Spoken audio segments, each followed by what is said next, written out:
स्वागत है इस नए एक्सप्लेनर में। आज हम एक ऐसे पॉलिटिकल भूकंप की बात कर रहे हैं जिसने पूरे देश का ध्यान अपनी ओर खींच लिया।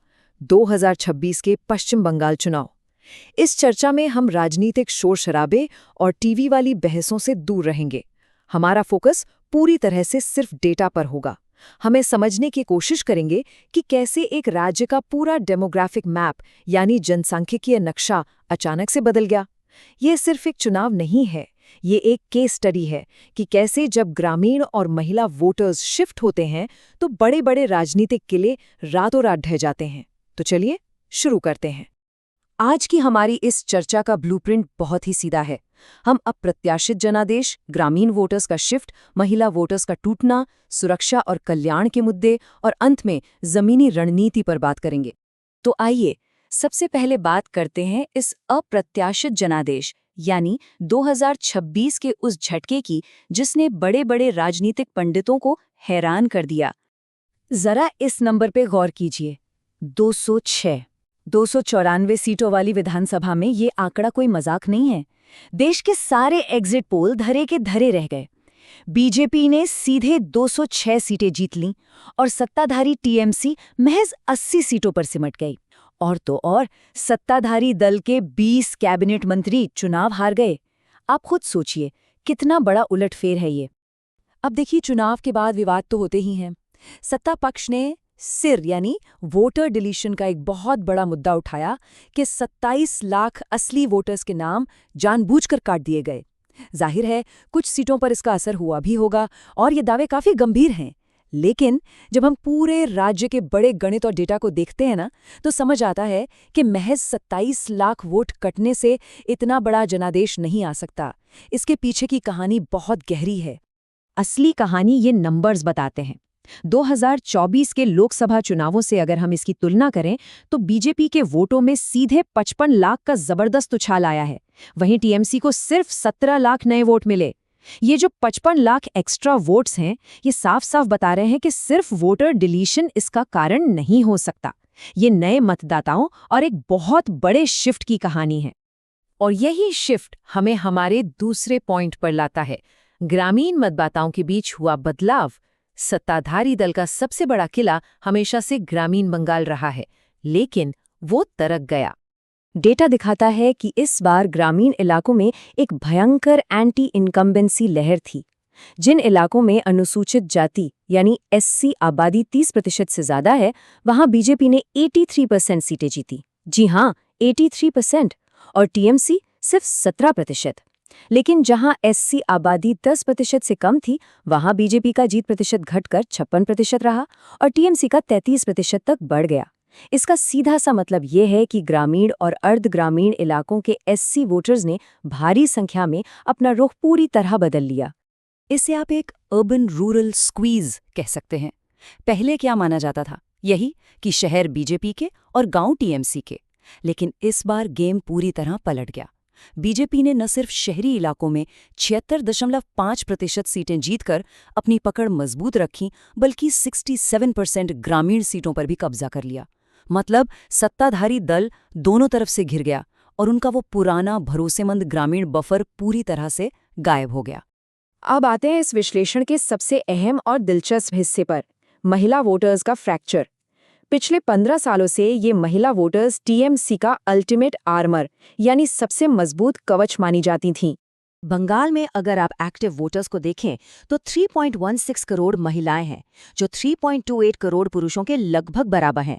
ये कोई छोटा मोटा ग्रुप नहीं है, ये बंगाल की राजनीति की रीढ़ है। इस विशाल डेमोग्राफिक ब्लॉक के बिना राज्य में सत्ता हासिल करना या उसे बनाए रखना लगभग नामुमकिन है। और यहीं पर हुआ सबसे बड़ा ब्लास्ट, महज 5%। डेटा बताता है कि सत्ताधारी दल से कम 5% महिला वोटर्स छिटक कर विपक्ष की तरफ चली गईं।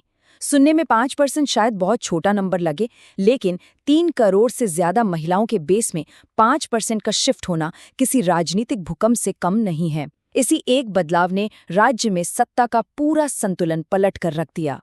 लेकिन आपके मन में ये सवाल जरूर आ रहा होगा कि आखिर ये कवच टूटा कैसे?